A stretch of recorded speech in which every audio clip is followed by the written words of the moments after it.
Hi, today, as Ralph is trying to help me here, my dog, I'm going to answer a question from one of my friends about body donation.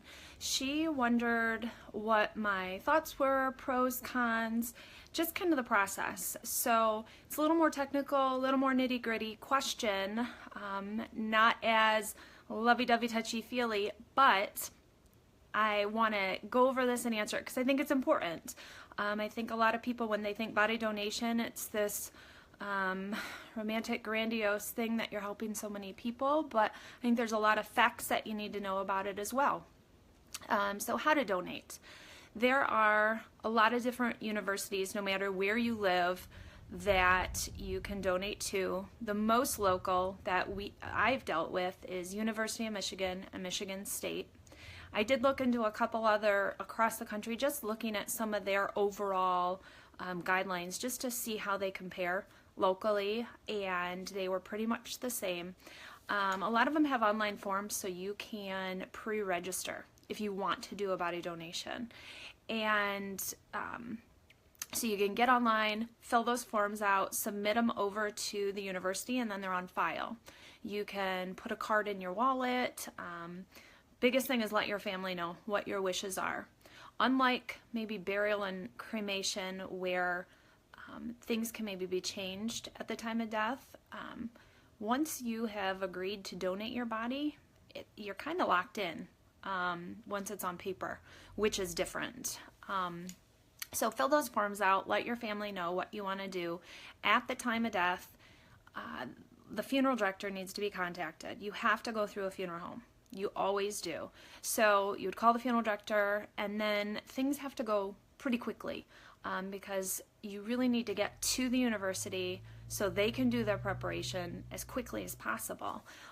You can still have a viewing on a little different format. You won't have a full embalming, but you can still have a basic visitation and funeral, but it has to happen really quickly. And the funeral director has to then also do some things on their side to help expedite and to make things move along smoothly.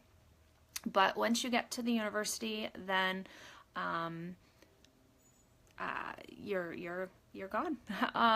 So when your family signs the paperwork agreeing to donate you at the time of death, you have to decide whether you're going to donate your body for up to 18 months or for forever. So the only difference is that at the end of 18 months, at the max 18 months, you could be returned to your family. They're your cremated remains. When you donate for forever, they'll never return the cremated remains to your family. So that's kind of one of the cons, I guess, is if you choose return to your family is all of a sudden one day going to get your box of cremated remains in the mail. And they don't really give them a heads up that, hey, your mom's going to be coming back to you. They just get them. Or you can have your cremated remains interred at a memorial mass that most universities do one a year. And the medical students are really integral in putting that memorial service on. And I think that helps them kind of see the importance of the bodies that they're actually working with. So they do a memorial mass at a local cemetery and bury all the cremated remains at that time for the year. And it's just one large grave. You can never get those cremated remains back. They can never be inurned, essentially, where they're taken out of the ground. There are requirements when you donate, so you may get rejected. Your body may get rejected. If you are too emaciated or too thin, if you're too obese, they don't have a need for you. Burns on your body, recent surgeries, bed sores, contagious diseases, they will not accept your body. So I think a lot of people sometimes think, oh, I have this form of a disease. I'm sure they're going to want my body because they can then get to know about this disease, and it doesn't really work like that. So let's say you have some specific form of cancer and you want to donate your body because then they can research it and help to find a cure.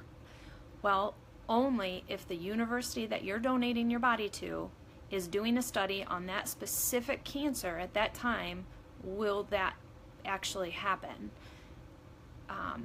Most likely you'll just go into the general pool of donated bodies to be used.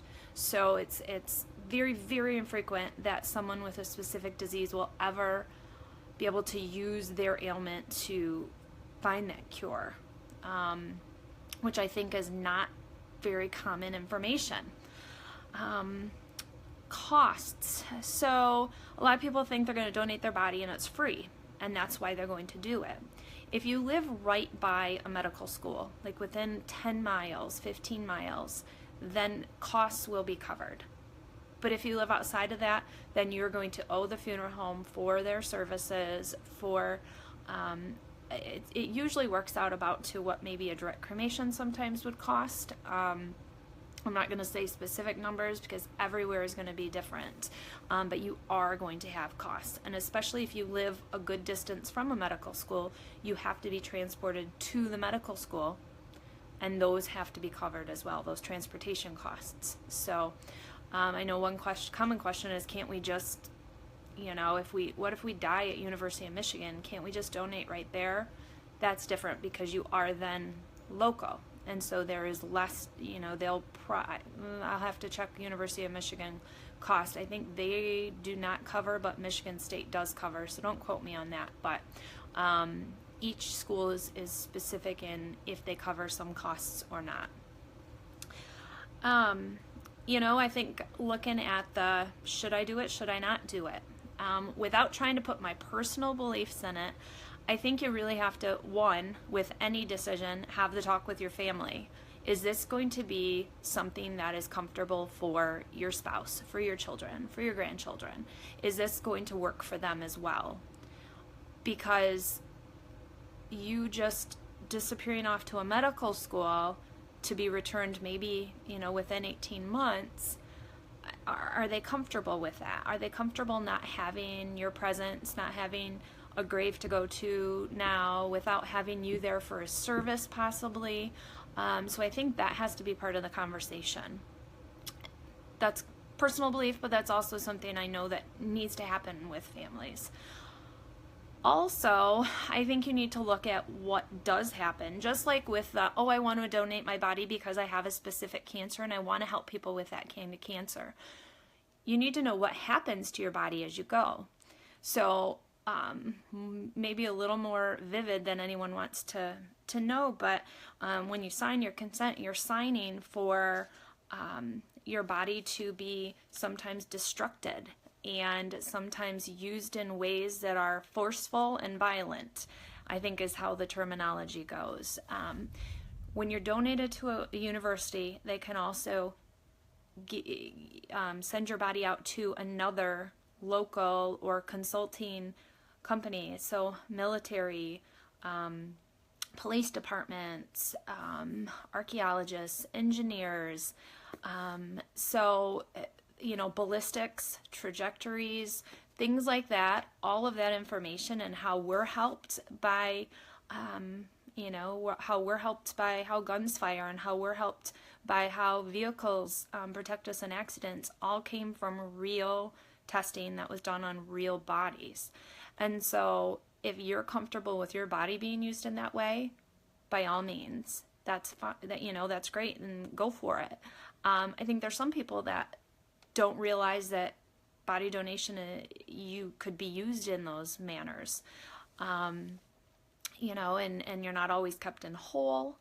If there is a team of surgeons working on, radial, in your arm surgeries, they may remove an arm and send 20 right arms over to the surgeons that are working on that in that department. So there's all these little parts of body donation that aren't always common knowledge, but that I think need to be looked at to make sure you're comfortable with what you're really truly doing.